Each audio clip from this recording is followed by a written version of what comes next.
Bonjour tout le monde, alors nouvelle vidéo sur la chaîne, début de mois donc, update lecture. Je vais vous présenter du coup mes lectures du mois de juin qui furent vraiment très très cool. Vraiment j'ai eu de beaux coups de cœur. Je continue dans ma pile à lire que j'avais fait pour le mois de la fantaisie. Je pioche des choses, après je lis des choses que j'achète. Vraiment c'est... je sais pas, cet été, il s'annonce vraiment très très cool. Donc je vais vous donner mes avis de ce pas. Notamment je vais commencer par, hop là, ce bijou. Donc le 6e tome de Given que j'avais présenté rapidement le mois dernier dans le book haul, que j'ai lu, voilà, très très vite, parce que c'est beaucoup trop bien, de Natsuki Kizu, que j'ai aux éditions Taifu. Et c'est trop bien. Enfin voilà, je sais pas trop quoi vous dire de plus. Ça réunit tellement de choses que j'aime. Ça réunit la musique, ça réunit voilà, cette époque du lycée où on se cherche beaucoup, on sait pas trop ce qu'on veut faire, ce qu'on... Voilà, et c'est très cool parce que les personnages sont énormément attachants. Enfin, j'ai un gros coup de cœur pour Ritsuka, qui est mon personnage voilà, favori, avec Mafuyu aussi que j'aime beaucoup. Dans ce tome-là, on a aussi un moment avec la sœur de Ritsuka, je me souviens plus trop de son nom, que j'ai trouvé très très émouvant. Je l'aime beaucoup ce personnage-ci parce que c'est... Voilà, en tant que sœur aînée, moi aussi, je ne peux que me reconnaître là-dedans. Et vraiment très très cool. Après, on arrive à un autre stade du manga qui n'a pas été encore adapté, que ce soit dans le film ou dans l'animé, où voilà, il y a beaucoup de problématiques qui se passent, notamment sur leur avenir, à Mafuyu et Ritsuka, vu qu'il y a une nouvelle par rapport à leur groupe de musique qui tombe et ils réagissent vraiment très différemment l'un de l'autre. Du coup, ça va être un peu sur ça, sur comment ils se voient dans les années qui vont venir, s'ils se voient toujours ensemble d'ailleurs. Enfin voilà, il y a beaucoup de choses que... et c'est trop bien, c'est beaucoup trop mignon. Vraiment, je les adore. Après, on a d'autres personnages qui rentrent en jeu, dont Hiragi, qui voilà, va apporter beaucoup de choses à Ritsuka d'un point de vue musical. Vraiment, j'adore. Je kiffe, c'est beaucoup trop bien. Et après, il y a le comparse de Hiragi, je me souviens plus trop de son nom, qui reste très en retrait, mais qui, voilà, il est intéressant lui aussi. Ils sont tous intéressants en fait. Et puis les dessins sont juste magnifiques. Je kiffe. En fait, j'adore les mangas de musique. C'est pour ça que bientôt vous verrez que je vais péter mon câble et je vais acheter tous les mangas Your Lie in April parce que c'est beaucoup trop bien. Mais là, ouais, je sais pas, c'est tellement. J'adore. C'est simple comme dessin, c'est très poétique, c'est très.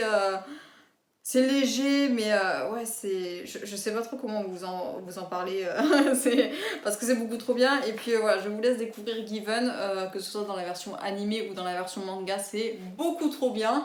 Voilà, Given dans mon cœur, Given, c'est... J'adore, j'aime beaucoup. Et voilà, je vous recommande à 100% si vous avez l'occasion de le feuilleter ou de regarder l'animé, foncez. Ensuite, j'ai fini ce bijou là aussi, quel énorme coup de cœur, franchement. L'Empire Ultime, le premier tome de la saga Fils de Brume de Brandon Sanderson aux éditions Le Livre de Poche, que j'avais commencé à lire pour la fin du mois de la fantasy. Mais bon, il fait quoi, 800 pages et quelques. J'ai pas pu le terminer, malheureusement. Mais c'était tellement bien. Je comprends pourquoi tout le monde fangirl sur Brandon Sanderson en fait, parce que c'est tellement bien foutu en fait. J'ai été happée du début jusqu'à la fin, et c'est bizarre parce que j'ai vraiment pas de défaut à souligner. Même le personnage féminin de Vin, qui m'a des fois cassé les pieds, parce que voilà, on a comment dire, des caractères un peu différents. Mais même ça, en fait, j'ai trouvé le personnage de Vin incroyablement juste et incroyablement fort. Vraiment, j'ai réussi à m'attacher à elle, comme ce serait rarement le cas avec un personnage féminin. Donc franchement, mais c'est beaucoup trop bien. Et puis on a aussi le personnage de Kelsier, je sais pas trop comment ça se prononce, qui est juste aussi beaucoup trop bien. Vraiment, entre ces deux-là, il va se construire un truc tellement fort, entre les deux, et entre aussi toute la bande de voleurs qu'a Kelsier. C'est... j'adore, j'ai été avec eux, mais du début jusqu'à la fin, et c'est même si c'est que des personnages secondaires, Ben franchement, en fait, on s'attache à eux et c'est beaucoup trop bien. Beaucoup trop bien. Je vous fais quand même un petit résumé, hein, ça serait pas mal. Donc, l'Empire Ultime, qu'est-ce que c'est? C'est l'histoire de Vin qui va rencontrer du coup Kelsier et sa bande dans des circonstances pas très très joyeuses. Et Kelsier va lui apprendre qu'elle est une fille des brumes, c'est-à-dire que quand elle ingère des métaux, que ce soit acier, zinc, potin, enfin il y en a toute une ribambelle, elle peut développer quelques capacités un peu surhumaines. Donc ça c'est la première partie de l'intrigue où Kelsier va prendre sous son aile Vin pour voilà, lui apprendre à maîtriser sa capacité, mais Kelsier a un autre but, il veut renverser l'Empire Ultime avec le Seigneur Maître qui a sa tête depuis des millénaires pour restaurer une sorte de démocratie parce que c'est très... voilà, on est dans un monde où il y a les nobles et où il y a les... J'ai oublié le nom. Bref, des personnes qui sont en dessous de l'échelle sociale, qui sont traitées comme des esclaves, voilà, que ce soit en dehors de la ville, dans des plantations, dans la ville avec, voilà, ils servent les nobles, tout ça. Donc voilà, Kelsier veut essayer de renverser la balance en instaurant un régime plus égalitaire. Et voilà, c'est l'histoire de tout ça, et Vin va se retrouver mêlé à tout ça aussi. Et c'est trop bien, c'est beaucoup trop bien. Déjà, ce que je tiens à souligner, et c'est que je vais rejoindre à peu près toutes les personnes qui ont dit ça sur la saga des Fils de Brume et de l'Empire Ultime, c'est que l'univers est tellement riche, et tellement bien foutu. Et c'est vrai que j'ai eu un déclic parce que je me suis rendu compte qu'on voyageait pas beaucoup dans ce livre. On reste vraiment quand on est à Luthadel, qui est la capitale de l'Empire Ultime, et à une autre ville qui est à côté parce que Vin va faire des allers-retours. Mais on voyage pas tant que ça, et pourtant, à travers ce que va apprendre Kelsier à Vin, ou ce que va apprendre aussi, il y a un personnage important qui va arriver en milieu de livre à peu près, qui va instruire des choses à Vin, voilà, sur comment ça se passe, sur ce qui se passait avant aussi. Il y a toute la bande de voleurs qui vont trouver un livre aussi qui va raconter comment voilà, comment c'était avant l'Empire Ultime. Et c'est intéressant parce que sans que les personnages bougent énormément, eh ben, on en apprend énormément sur l'univers et je trouve ça assez dingue en fait. C'est hyper bien foutu, c'est hyper cool à suivre et voilà, l'intrigue est folle. En fait, je me suis laissée bercer vraiment. J'ai pas cherché à comprendre ça que d'habitude, je cherche à déceler la fin, à savoir comment ça va se finir. J'avais deviné un peu le Seigneur Maître parce que je sais pas trop, en fait j'en ai rêvé et quand je me suis réveillée, je me suis souvenu que mais attends, mais c'est ça en fait. Et c'était ça. Et du coup, j'étais trop contente parce que mon cerveau, des fois, il fait des trucs, c'est incroyable. Mais ouais, l'intrigue est hyper bien foutue, hyper réelle. Je me suis laissée porter du début jusqu'à la fin. Même si, voilà. En fait, j'ai vécu les choses à travers Vin et Kelsier et c'est tellement cool. Je veux dire, quand il y avait Vin qui faisait quelque chose qui me plaisait pas trop, j'étais là, mais punaise, je vais la buter. Et au contraire, des fois, j'avais juste envie de lui dire, non mais courage, tu vas y arriver, tout va bien. Et c'est hyper touchant parce que au début, on commence avec une Vin qui est très très renfermée, qui ne fait confiance à personne, qui justement va reprocher quelque part à la bande de Kelsier de se faire confiance beaucoup trop facilement malgré qu'il y ait eu une trahison avant. Voilà, c'est un personnage très négatif et très noir, Vin, au début. Et à travers voilà, cette bande de voleurs qui est assez hétéroclite et de Kelsier, elle va apprendre énormément de choses, elle va apprendre à s'ouvrir et même si elle va rester quand même profondément marquée par son passé et ce qu'elle a vécu, elle va apprendre à s'ouvrir aux autres et c'est hyper beau à suivre et c'est hyper bien parce que même à la fin justement où elle a toujours voilà, ce moment de doute où elle est là, je suis pas sûre, finalement elle va tenter sa chance et c'est trop bien, c'est masterclass. Voilà, gros coup de cœur aussi pour le personnage de Kelsier qui est... Voilà, je l'ai aimé du début jusqu'à la fin, même si en fait il a ses défauts lui aussi, il fait des choses stupides des fois, il va tenter le tout pour le tout et c'est trop bien. Et quand on se rend compte qu'il a vraiment orchestré son plan de A à Z à la minute près, c'est du génie. Vraiment c'est beaucoup trop bien. Je m'y attendais pas à, voilà, à certains avenirs de certains personnages. J'ai été un peu surprise par voilà, le chemin qu'a pris des fois l'intrigue, mais c'est trop bien, c'est beaucoup trop bien. Et après voilà, leur bande à eux, gros coup de cœur aussi pour Breeze, je l'ai beaucoup aimé, celui qui influence les émotions avec en agissant je sais plus quel métaux. Vraiment très très cool, très très bien. Et il y en a un autre aussi, un bagarreur, Ham, je sais plus trop comment il s'appelle, qui est hyper cool aussi. Mais vraiment, ils sont tous cool. Et même le précepteur de Vin, je me souviens plus de son nom là aussi, c'est dommage. Ah oui, c'est Sazed, il est trop bien lui aussi.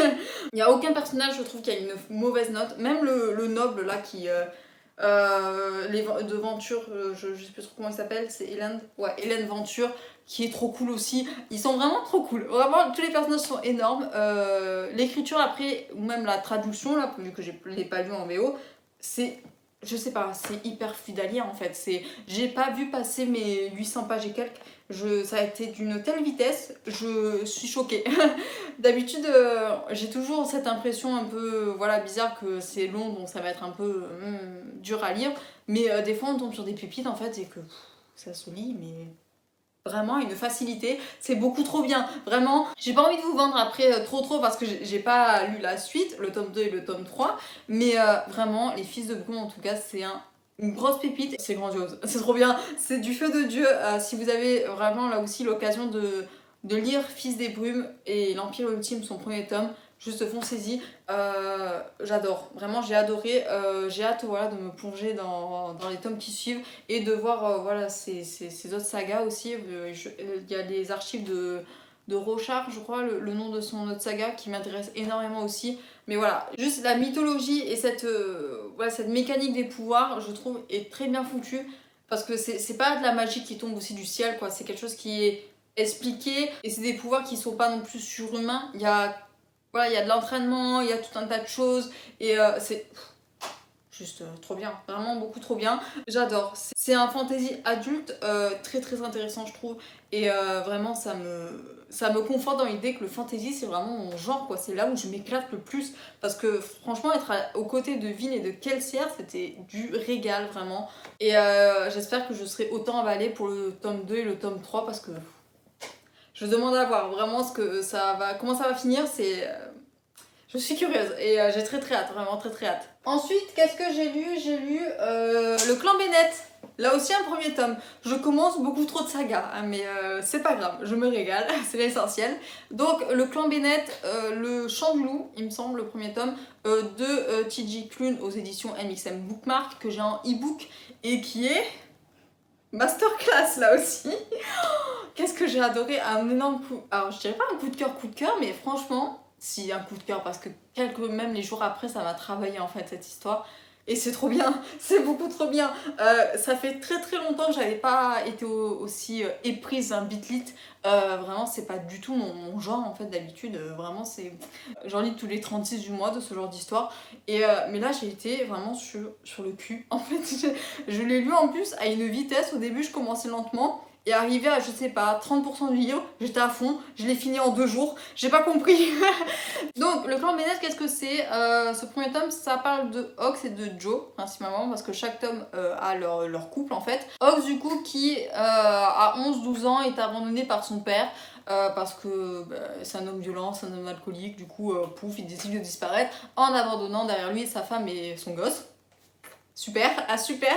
Et quelques années après, la maison qui est voisine à la leur est soudainement habitée par le clan Bennett et Ox va se lier d'amitié avec Joe, qui est le fils le plus jeune de la fratrie, avec, comment il s'appelle? Il y a Kim et il y a Carter.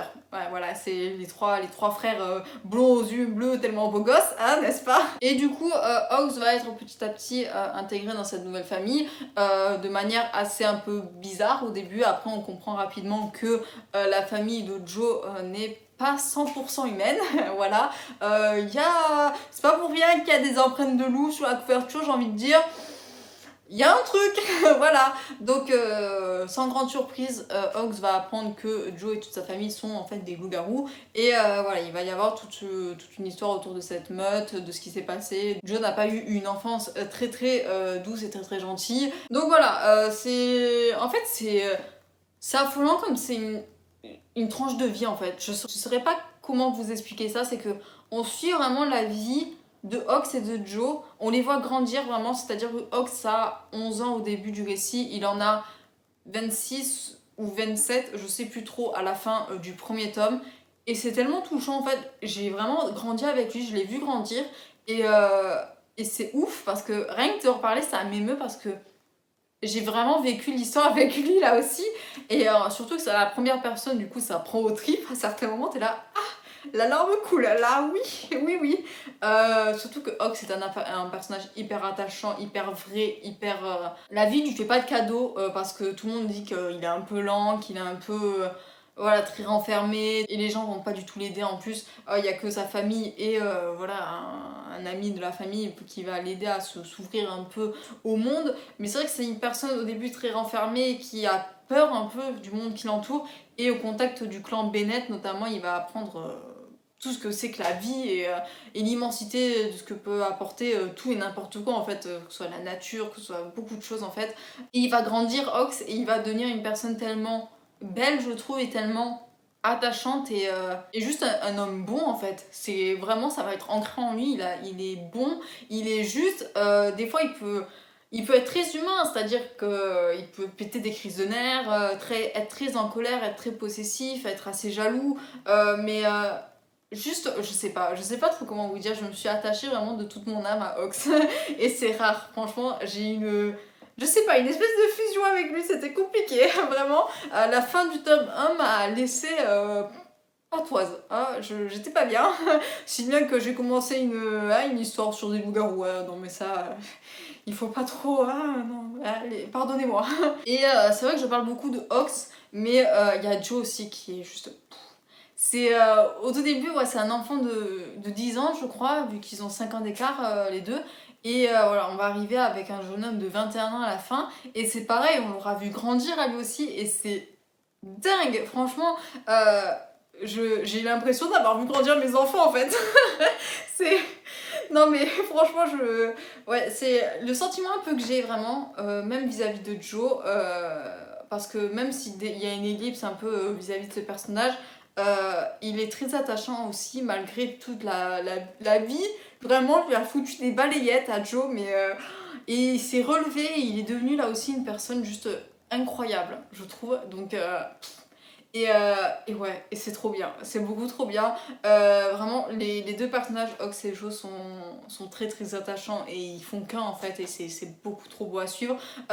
Trigger warning d'ailleurs, je, c'est un peu con hein, que je le dise pas après ma vidéo la semaine dernière, hein, quand même. Hein. Donc, trigger warning, relation sexuelle entre deux hommes, parce que c'est une romance MM, voilà, entre Joe et Ox. Donc, voilà, très très belle à suivre là aussi. C'est une explosion vraiment de tellement de sentiments et de tellement de beauté que vraiment, j'ai tellement aimé le clan Bennett que vraiment le tome 2 est là. Ah, le tome 2 attends, maintenant, sagement. Après, même les personnages secondaires sont très très cool à suivre. J'ai eu un énorme coup de cœur aussi pour Gordo, c'est ça son prénom, le mécanicien qui est le chef de Ox. Et il est vraiment très très cool aussi.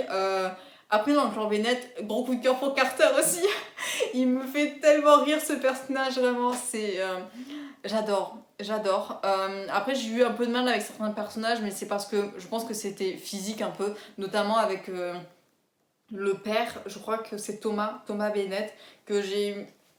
Alors, est-ce que c'était son rôle d'alpha ou j'étais en mode.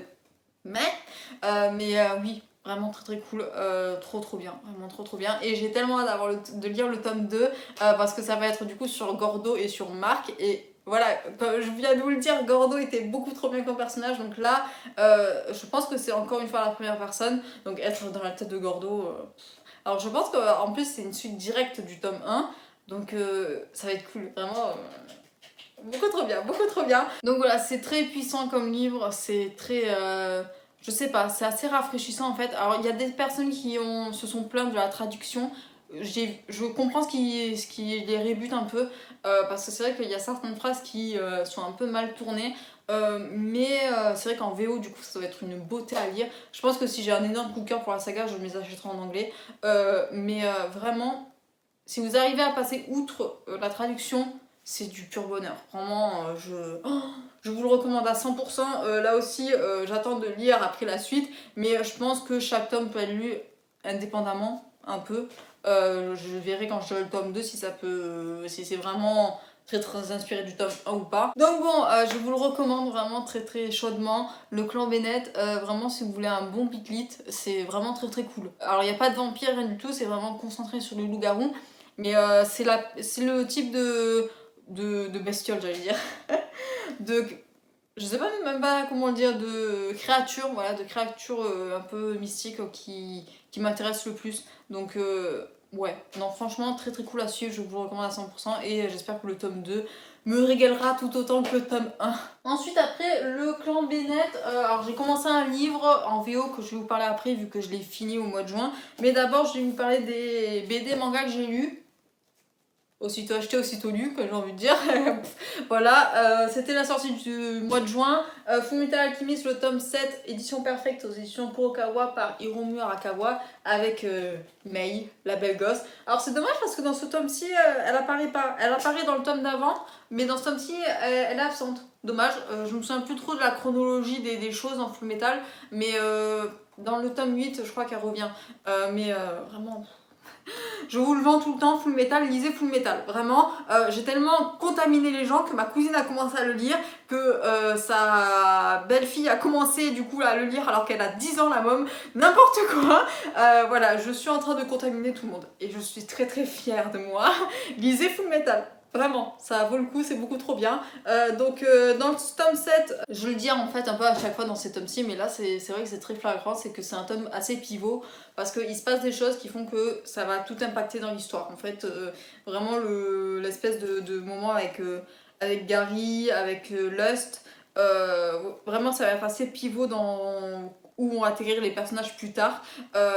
Et c'est trop cool, vraiment, mais... J'adore tout en fait de Fullmetal. Les frères Elric sont dans mon cœur à jamais. Edouard Elric je l'aime d'amour. Alphonse aussi. Bref, j'adore vraiment tout. Je sais pas trop comment ça se passe après. Je sais plus où on en est. Je sais plus où ils vont aller. Il y a aussi, alors il était déjà apparu dans le tome d'avant, mais Ling, juste Ling, il est trop bien ce perso. Vraiment c'est de la bombe atomique. Je vous le recommande à 100%, Fullmetal. Un shonen assez classique, mais c'est la base de la base de la base. Il est au panthéon des shonen. C'est pas pour rien que, alors je sais plus à quelle occasion c'est, les éditions perfectes, c'est peut-être 10 ans ou 15 ans. Non, 10, je sais plus. 10 ans je crois. Bref, ça fait très longtemps que cette série est parue et on la retrouve encore des années plus tard, qui ressort, qui est juste trop bien. Voilà, je vous conseille aussi beaucoup l'animé, que ce soit la version 2003 je crois, ou la version Brotherhood qui elle reprend l'ensemble du manga. Elles sont très cool, vraiment, même la 2003 elle est très cool aussi à suivre. Donc ouais, je vous le recommande à 100%, Fullmetal. Vous pouvez très facilement trouver toutes les pages sur internet si vous voulez pas vous les acheter et que vous voulez juste découvrir les premiers tomes, mais franchement c'est une beauté et puis j'adore, je valide à 100%. Le prochain tome avec Scar. Alors Scar, on l'a pas vu là non plus, ça fait un petit moment qu'on l'a pas vu, mais je crois me souvenir du pourquoi. Donc voilà, en septembre 2021. Et c'est très cool, vraiment très cool. Et j'ai tellement hâte d'avoir... je sais qu'il y en a eu une de couverture avec Olivia Armstrong. Oh, j'ai tellement hâte que ce personnage arrive. Trop bien. Il y a 18 tomes, je crois, de prévus, donc on arrive peu à peu à la moitié de la saga. Et j'aime, je valide à 100%. Et voilà, lisez Fullmetal parce que c'est de la bombe atomique, c'est trop bien. Et puis voilà. Vraiment, tous les personnages valent tellement le coup, l'intrigue vaut tellement le coup. On a le père des Elric aussi qui arrive là, qui fait une apparition dans ce tome-ci. Et ah si, je me souviens maintenant de ce qui va se passer plus ou moins. C'est trop bien, c'est beaucoup trop bien. Je vous en dis pas plus, mais vraiment, lisez. Tous les personnages sont énormes, l'intrigue est énorme. Il y a tellement de diversité dans ce livre, tellement de problématiques abordées. Vraiment, je vous le recommande à 100%. Lisez Fullmetal. Ensuite, alors ça fait un petit moment qu'il est sorti, mais c'est vrai qu'il revient petit à petit parce que la version française est sortie il y a peu. Je vous présente Heartstopper, le 4ème volume par Alice Oseman, que j'ai aux éditions. Alors je l'ai en VO, donc c'est anglais, c'est Ouder, voilà, Ouder, qui est très cool. Vraiment très cool. Alors, je me souviens que c'était, je sais plus, le tome 3 ou le tome 2 que j'avais pas... Le tome 3, je crois que j'avais moyennement apprécié. Enfin, si, je l'avais beaucoup aimé, mais il y avait quelques petits trucs, je m'étais dit, c'est vraiment très cool ce tome 4. On aborde beaucoup plus de choses. Il y a le biais de Charlie, notamment, qui est toujours plus ou moins le narrateur principal de l'histoire. Charlie qui est... Je l'aime d'avoir. De toute manière, Charlie et Nick, je les vois, j'ai envie de leur faire un câlin. Voilà, c'est tout. Enfin, ils sont très très choux. Et c'est ouf parce qu'à chaque fois que je finis la fin d'un volume, je suis étonnée de l'âge qu'ont les personnages en fait. Charlie a 15 ans, j'ai l'impression qu'il en a 18 en fait. J'ai pas l'impression d'avoir affaire à des gens qui rentrent en troisième ou en seconde pour certains. Ouais, non, je sais pas. Mais c'est très très cool, vraiment très très cool. Et c'est vrai que du coup, c'était cette maturité-là qu'un peu que j'avais reproché au tome 3, si je me souviens bien. C'était que pour moi, les personnages faisaient pas du tout leur âge. Mais bon, passons. Là, on aborde quand même des sujets plus profonds, beaucoup plus, je dirais pas graves, mais voilà, plus adultes, avec notamment Charlie qui est voilà, diagnostiqué. J'ai pas le nom en français. Eating disaster là, je sais plus trop comment ça se dit. C'est les troubles alimentaires, j'imagine, si je traduis mot à mot. Oui, eating disorder, ouais, donc ça doit être trouble alimentaire. Il y a mention d'anorexie aussi à un moment donné. Ouais, Charlie il passe par beaucoup de choses dans ce tome-ci qui sont très très dures. Psychologiquement et physiquement aussi. Et de l'autre côté, on a Nick qui assiste à sans trop savoir comment l'aider à tout ça, à tout ce qui va se passer avec Charlie. Voilà, un peu impuissant, même si voilà, c'est beaucoup de raisonnement. Il va vraiment essayer de sauver quelque part Charlie. Alors qu'il y a une phrase que dit la mère d'ailleurs de Nick qui m'a beaucoup. C'était Love quand. L'amour ne peut pas soigner une maladie mentale. Voilà, c'est ça ce que je veux dire. Qui est très très vrai pour le coup. Donc voilà, et c'est vrai qu'à ce moment-là, Nick se demande alors à quoi je sers. Et il y a tout un speech comme quoi que des fois il suffit juste d'être présent et d'être là pour que la personne se sente soutenue. Et donc voilà, il y a tout ça qui se met en place. Voilà, il y a Charlie qui va essayer de s'en sortir, clairement, de se sortir de cette mauvaise passe. Je sais pas trop comment le dire, oui, c'est très très touchant à suivre, c'est très très beau. Voilà, ils vont passer par des hauts et des bas tous les deux, mais ils vont quand même toujours faire l'effort de se retrouver et c'est tellement beau et c'est tellement bien. Voilà, il y a aussi le coming out de Nick par rapport vis-à-vis de son père. Voilà, avec son connard de grand frère là, que j'ai envie de frapper. Voilà, Tori. Je t'aime, vraiment. La grande sœur de Charlie, juste aux anges, je l'aime, elle aussi j'ai envie de lui faire un câlin. Bref, très très cool à suivre, très très touchant à suivre. J'aime beaucoup vraiment. Je les aime, vraiment, je les aime d'amour. Le dessin est pas si. Comment dire, j'allais dire pas si ouf. Non, c'est pas ça, mais c'est vrai que c'est des dessins très très très simples, tout en noir et blanc, très. Voilà, en fait j'aime beaucoup. Des fois il faut pas que ce soit non plus hyper bien détaillé pour qu'on soit emballé dans l'histoire et que ce soit vraiment hyper cool à suivre. Après il y a les personnages secondaires aussi qui sont pas en reste, j'aime beaucoup, hein, que ce soit... je me souviens plus de leur nom, hein, j'ai vraiment un problème avec les noms en fait, hein, mais voilà, ils y sont à la fin, tous les personnages, mais je les aime beaucoup, que ce soit ouais, Tara, Darcy, Hailey, je sais pas comment ça se prononce en anglais, c'est elle, mais non, ça doit être Hailey, je pense. Aled aussi, enfin, ils sont beaucoup trop bien, je les aime. Ah, c'est David, le grand frère là, que j'ai envie de frapper. Ah. Et ouais. Après, ils sont team chien, hein, pour le coup. Moi, je suis team chat à fond. Mais bref, c'était une remarque à part. Mais je les aime beaucoup, j'aime beaucoup tout le monde. C'est très très cool à suivre. Et c'est bien parce que c'est vrai qu'on a le point de vue des enfants, entre guillemets, avec Nick et Charlie. Mais on a aussi le point de vue des parents, avec notamment les parents de Charlie qui à un moment donné, ça leur tombe dessus, ils savent pas trop voilà, comment gérer la chose. La mère de Nick aussi est très très cool. Donc vraiment, je le recommande. Je sais pas en combien de tomes c'est prévu. Parce que là, elle a un peu arrêté, vu que la série Netflix est en cours de production, je crois. Donc elle est concentrée sur ça, l'auteur. Mais bon, écoutez, très très cool. J'ai hâte d'avoir la suite. J'ai hâte de découvrir du coup la série Netflix, comment ça va être. Et puis voilà, hâte de découvrir leurs nouvelles aventures et de savoir comment ça va se passer, ainsi de suite, parce que c'est beaucoup trop bien. Et c'est une bonne première lecture VO, j'ai envie de dire, parce que l'anglais n'est pas non plus hyper ouf. Voilà, en plus c'est une BD donc on peut s'aider vraiment des images pour comprendre. Vous pouvez le lire sans problème vraiment en anglais, hein. C'est pas du vocabulaire haut de gamme. Vraiment, vous pouvez essayer. Et puis voilà, c'est très très cool, vraiment, j'aime beaucoup. Et puis voilà, très très hâte d'avoir la suite. Ensuite, j'ai lu et terminé le premier tome de Grisha, Shadow and Bones de Leigh Bardugo, ma queen, aux éditions, je sais plus quoi, parce que c'est de l'anglais, je l'ai lu en VO. Orion, Hachette Children's. Voilà, je n'en sais pas plus, mais voilà, je l'ai lu en anglais parce que c'est quelque chose qui me manque de lire en anglais, c'est quelque chose qui me manque tout simplement aussi de pratiquer l'anglais, vu qu'à cause du Covid, on n'a pas eu l'occasion de voyager. Donc voilà, je voulais me remettre à lire en anglais avec un livre. Déjà que j'ai vu la série, donc je savais plus ou moins ce qui se passait. C'est aussi une fantasy young adulte, donc c'est pas non plus une fantasy adulte avec beaucoup de vocabulaire assez compliqué. Là c'est quand même destiné normalement à un public assez jeune, voire ado. Donc normalement, voilà, je voulais vraiment tester à mon anglais et voir si j'arrivais à m'en sortir avec ce genre de livre. Et écoutez, je suis arrivée à bout, donc c'est que oui, quelque part j'ai réussi mon challenge. Donc si je reprends le Grishaverse, c'est avant Six of Crows. Voilà, on a Grisha, Six of Crows, et après on a King of Scars. J'ai pas pris les choses dans le bon ordre, mais voilà, en sachant que Six of Crows avait été un énorme coup de cœur, voilà, Kaz. Et j'espère, oh là là, mais j'ai tellement hâte d'avoir Willan dans le casting Netflix, franchement, mais ça va être du feu de Dieu.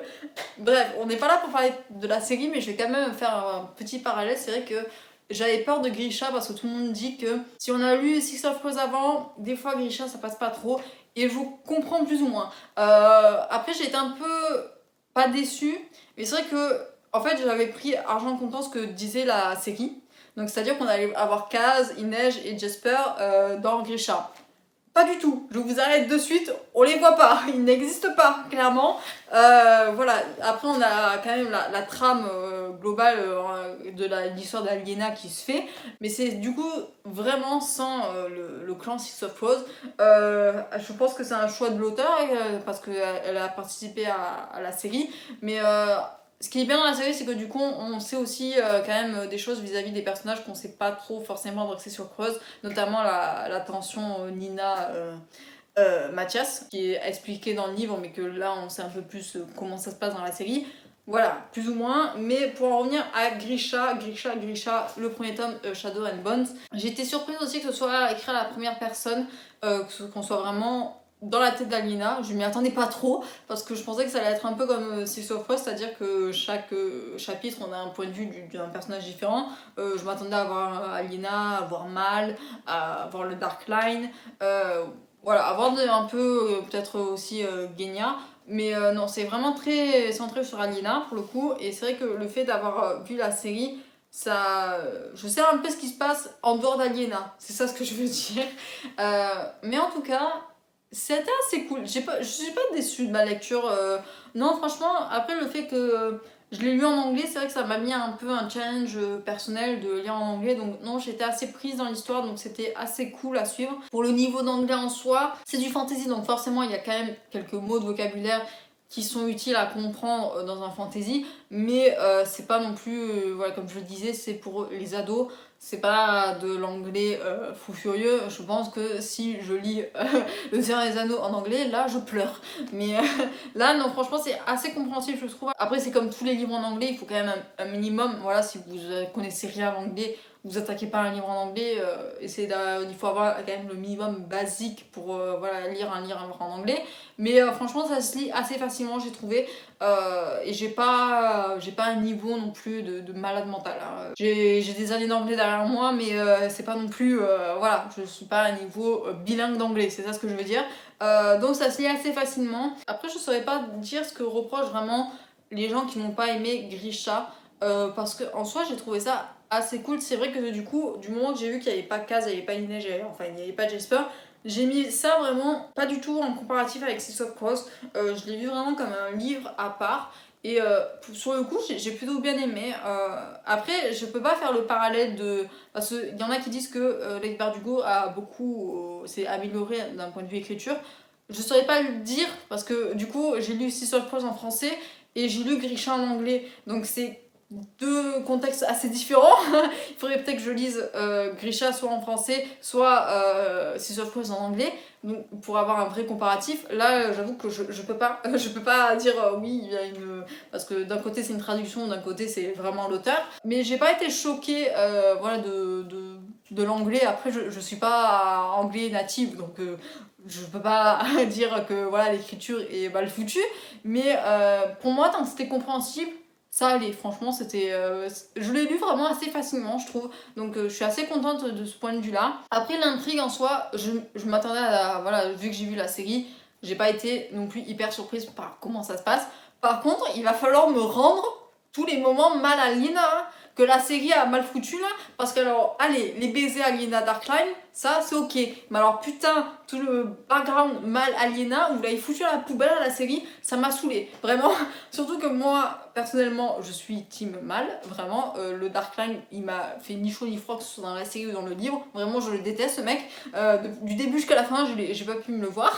Donc voilà, moi je suis mal à fond. Et dans le livre, c'est tellement mieux en fait que non, ouais, je me suis régalée en fait à lire Grisha. C'est pas un coup de cœur parce que j'attends de voir la suite et puis voilà, je trouve ça assez facile quand même. Aliena, des fois, j'ai envie un peu de la claquer parce qu'elle est un peu trop naïve. Mais ouais, des fois, oui, j'ai eu quelques. C'est pas comme avec Vin dans Fils des Brumes où j'ai eu une connexion vraiment très très forte avec le personnage. Là, je l'ai suivi, Aliena. Et c'était cool, mais sans non plus être très très à fond derrière elle, quoi. Mais oui, les moments mal à Liena, franchement, il y a des choses qui se passent, j'étais choquée de les lire, et je me suis dit, mais putain, mais pourquoi ils l'ont pas mis dans la série? Mais pourquoi vous me faites ça? En fait, c'est nul, il se passe tellement de choses, mais j'ai envie de les claquer. Ah, vraiment. En plus, l'auteur a participé à la série, je comprends pas pourquoi il n'y a pas eu ces moments-là. Parce qu'ils en passent à des choses entre Mal et Aliena. Du coup, je suis assez sur ma faim sur la série. Alors que voilà, le livre a su répondre à mes attentes. J'ai été choquée à certains moments en mode, mais il se passe ça? Donc ouais, ça prouve aussi que j'ai suivi un peu le livre, hein, que voilà, j'ai compris vraiment ce qui se disait dans le livre, et voilà, ça me rassure d'autant plus sur mon niveau d'anglais, et vraiment, non, franchement, Mal Aliena et Power, c'est tout. Je les aime d'amour, les deux, qui soient ensemble et qui vivent heureux, et puis tout ci, tout ça. Après, la fin de ce premier tome se termine au même moment que la fin de la série, même s'il y a un truc dans la série vis-à-vis du Darkline qui n'est pas du tout montré dans le tome 1. Mais bref, là aussi le tome 2 dans les starting blocks à bientôt. Voir si là aussi, si je lis un livre et que j'ai pas du tout la série ou quoi que ce soit, ou aucun indice de ce qui se passe derrière, voir si j'arrive à comprendre là aussi, ça peut être un bon test. Mais oui, franchement, j'ai bien aimé Grisha. Je suis en pleine surprise parce qu'après le coup de cœur qui a été Six of Crows, je m'attendais à être forcément déçue de Grisha. Mais non, je suis vraiment contente de ma lecture. J'ai après hâte de voir comment ça se passe dans le tome 2 et dans le tome 3. Voir voilà, comment ça se finit, tout ci, tout ça. Comment voilà, va revenir Aliena et comment elle va détruire le Fold voilà, avec ses pouvoirs. Parce que là, elle fuit un peu ce qui se passe dans le premier tome. Et puis voilà. Non, franchement, je suis assez emballée par Grisha. Contre toute attente, vraiment, j'aime bien. Non, franchement, très très curieuse de comment ça se passe la suite. Parce que là, il y a Mal et Aliena qui se retrouvent tous les deux, du coup. Voilà, je suis contente, je suis très très contente. J'ai hâte de voir comment ça va se poursuivre, leur relation, et comment on va poursuivre Aliena dans sa progression de ses pouvoirs, parce que on sent à la fin du tome 1 que il va se passer des trucs. Hein, oui. J'espère vous en parler très bientôt de la suite et en bien, et voilà, que je comprenne toujours autant l'anglais. Et puis voilà, je suis très contente. Vraiment très très grosse surprise et très belle découverte. Donc ouais, je valide. Ça va être tout pour cette vidéo, j'espère que ça vous aura plu. Voilà, un petit update avant les vacances d'été. Même si j'ai pas de vacances, enfin j'ai des vacances en septembre, donc vous allez me voir l'été. Coucou. Je pars pas encore du moins. Donc j'espère que ça vous aura plu. Si vous avez lu ces livres, n'hésitez pas à me le dire en commentaire. Voilà, à me rassurer sur des possibles suites. Voilà. Je commence beaucoup trop de sagas par contre. Hein. Là aussi, Grisha c'est un tome 1. Il va falloir se calmer un peu. Il commençait à finir des sagas, hein, n'est-ce pas? Ouais, ça serait pas mal. Mais donc je vous retrouve la semaine prochaine pour le book haul parce que j'ai acheté quand même pas mal de choses qui sont en rapport avec l'update lecture. Mais j'espère que tout se passe bien dans vos vies. J'espère que voilà, pour ceux qui prennent des vacances, vous passez de très bonnes vacances. Et courage pour ceux comme moi qui travaillent encore. Je vous souhaite à tous un très bon week-end, une très belle soirée, une très belle journée, ainsi de suite. Et bien avant, d'excellentes lectures. Bye bye!